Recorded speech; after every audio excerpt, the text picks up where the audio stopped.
ओम नमः शिवाय। हरि ओम नमः शिवाय। हरि ओम नमः शिवाय। हरि ओम नमः शिवाय। सावन का महीना हो और शंकर जी का नाम न हो तो आनंद नहीं आता है।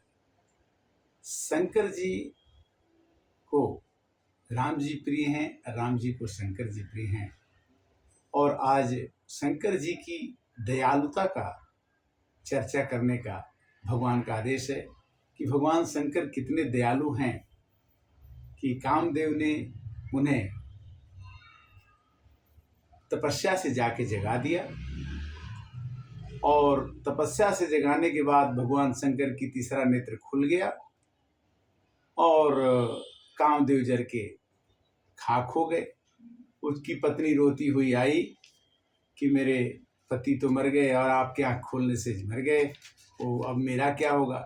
तो भगवान शंकर इतने दयालु हैं कि उन्होंने बोला कि अगर हमारे तो आग का स्वभाव है कि इसमें कुछ भी डालो तो जल के राख हो जाएगा, हमारे सामने कोई भी आएगा और अनिष्ट करेगा तो उसका भी तो अनिष्ट होना ही होना है। तो पर रति को कामदेव की पत्नी का नाम था रति। तो रति को शंकर भगवान ने वरदान दे दिया कि जाओ, जब कृष्ण भगवान का अवतार होगा तो उनका जो लड़का प्रद्युम्न होगा वो तुम्हारा पति बनेगा। इसी कथा का वर्णन आज हम इस चर्चा में करेंगे। तो सावन के महीने में इस बात सावन 2 महीना है, शंकर जी के नाम को जपने से भगवान बड़े खुश होते हैं। ऐसा रामायण में आता है कि शिवद्रोही मम दास कहावा, असो नर मोहि सपने नहीं भावा। रामचरितमानस की चौपाई है कि जो मनुष्य शंकर भगवान की पूजा नहीं करता है और चाहता है कि राम जी को मना लें, ये संभव नहीं।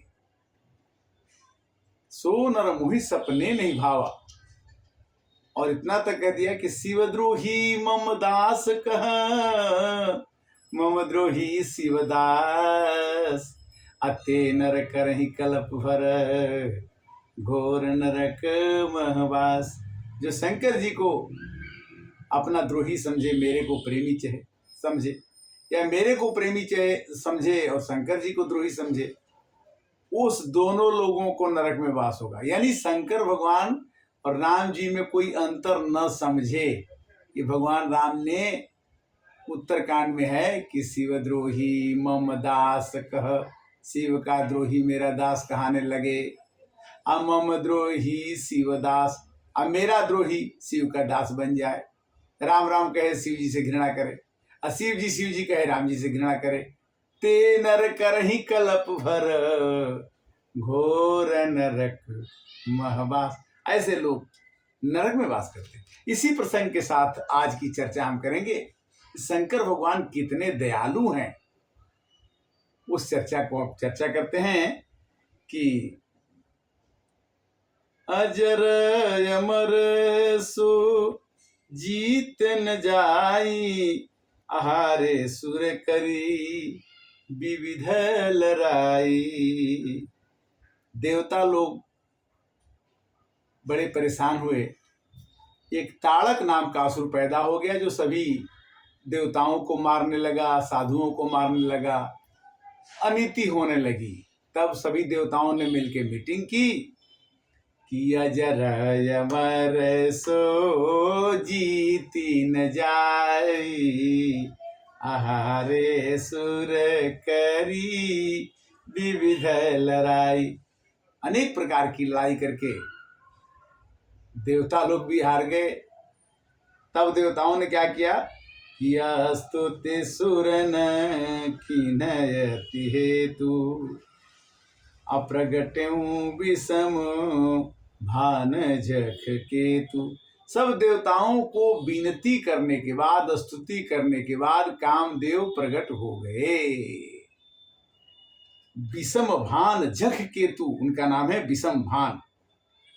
स्तुति सुरन कीन्हयति हेतु, और उनका हेतु क्या था देवताओं का, कि हमारा इस असुर नाम के, ताड़क नाम के असुर से छुटकारा मिले।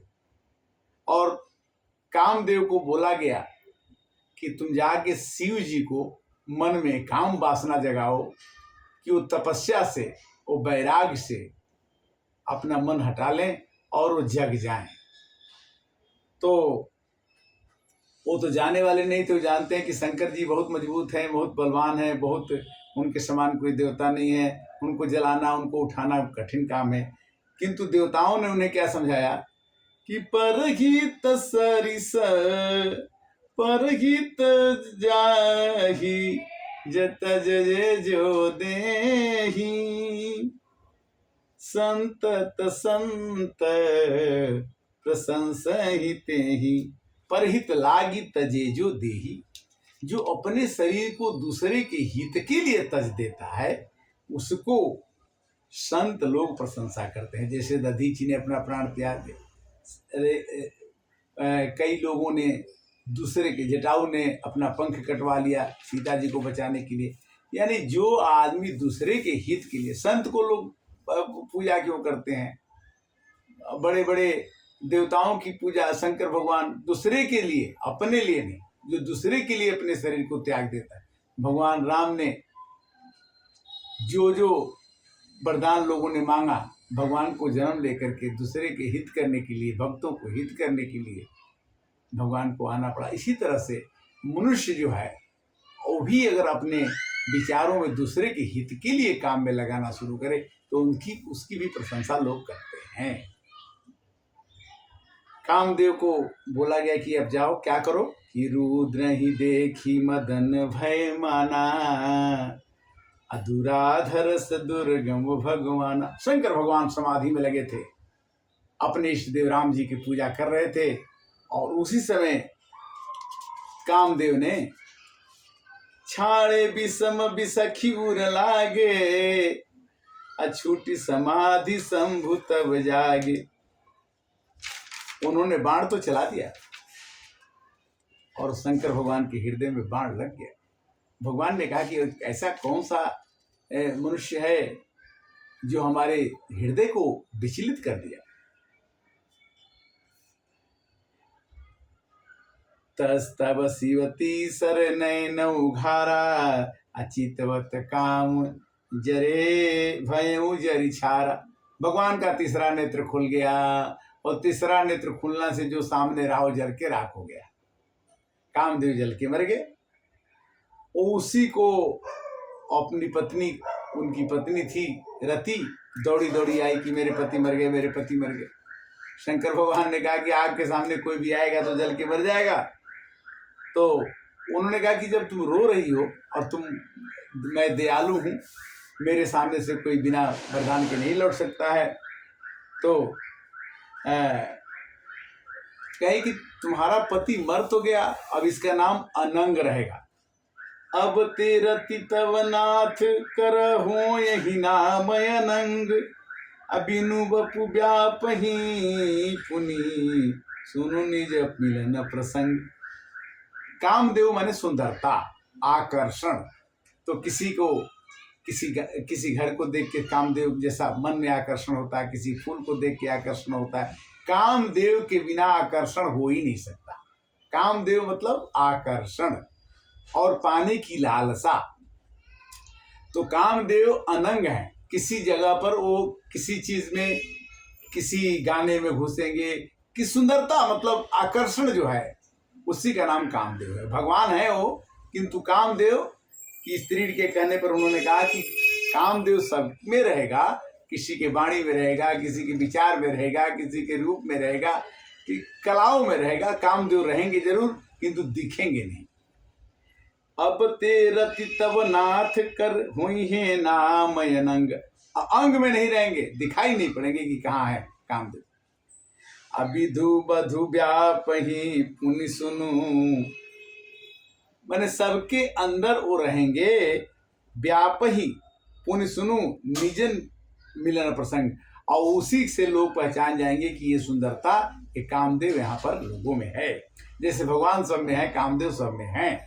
काम वासना सब में व्याप्त है।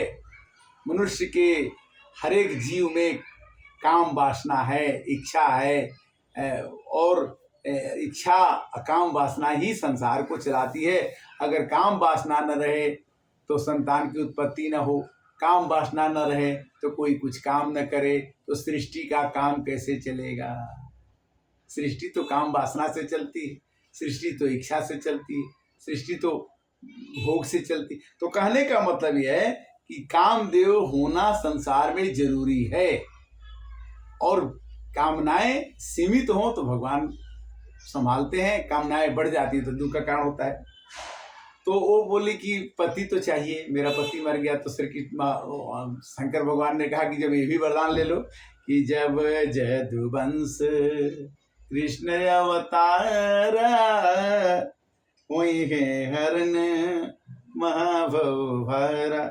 जाओ, जब कृष्ण भगवान यदुवंश में अवतार लेंगे उसी समय क्या होगा कि कृष्ण तनय वही है पति तोरा, अब वचन अन्यथा मानो न मोरा।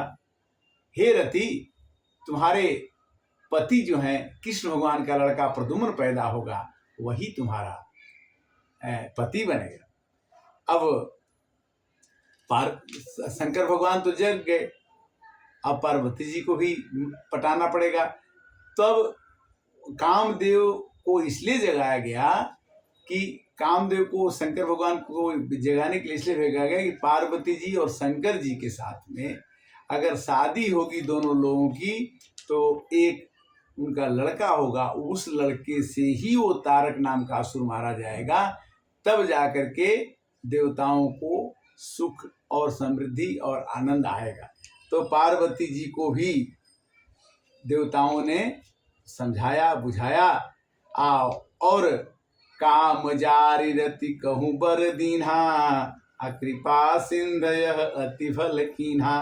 देवताओं सब देवता आके शंकर भगवान के सामने हाथ जोड़ के कहने लगे कि हे प्रभु, आपने काम जारी रति कहूँ बर दीना, आपने कामदेव को जला दिया और उसके बाद वरदान भी दे दिया तुरंत कि जाओ तुम्हारा पति अगले जन्म में मिल जाएगा। दूसरा कोई देवता रहता तो कहता कि भाई आपने तो गलती की, आपको फल दे दिया, इसके बाद वरदान नहीं मिलेगा। शंकर भगवान दानी है, वरदानी है, यहाँ से दिखाई पड़ता है। इसलिए सावन के महीने में ओम नमः शिवाय, ओम नमः शिवाय करते रहिए। शंकर भगवान जग जाएंगे, जग गए, पार्वती जी जग गई। अब जा कर के एक खटबदन कुमार नाम का लड़का शिव जी पार्वती जी के साथ होगा। शिव विवाह की चर्चा होगी, और शिव जी की चर्चा सावन के महीने में होने से, सावन में शंकर भगवान की चर्चा सुनने से हमारे कितने तरह के कष्ट तकलीफ दूर होती है। शिव के शरण में जाने से शिव जो हैं अविनाशी हैं और घट घट वासी हैं। भगवान राम ने भी अपने जब नर लीला की है तो रामेश्वर में अपने हाथों से शिव जी की पूजा की है, और शिव पूजा करने से मन में तुरंत कर्पूर गौरम करुणावतारम संसार सारम भुजगेंद्रहारम। तो प्रभु जो हैं सब गुणों से युक्त हैं, और यहाँ तक कि जब शंकर भगवान नहीं जग रहे थे तो कामदेव को जगाने में इतना कष्ट हुआ कि तुलसीदास ने एक छंद लिखा है कि जागे अकंटक भये, पति गति सुनत रति मूर्छित भये, रोदति बदित बहुभाति करुणा, रोते हुए शंकर गए, अति प्रेम करी बिनती विविध, विधि जोरी कर सन्मुख रही, प्रभु आशुतोष कृपाल शिव, अबला निरखी बोले सही। भगवान आशुतोष शंकर भगवान ने पार्वती को रति को वरदान दे करके और यहाँ तक अपनी दयालुता सिद्ध कर दी। कल भगवान शंकर की दयालुता के साथ में हम अगले एपिसोड में चर्चा करेंगे कि भगवान की शंकर की पूजा करके के भगवान का शंकर आशुतोष की पूजा करके मनुष्य का जीवन कितना आनंदमय हो सकता है, इसकी चर्चा अगले एपिसोड में ही। तब तक के लिए ओम नमः शिवाय, ओम नमः शिवाय, हर हर भोले, नमः शिवाय।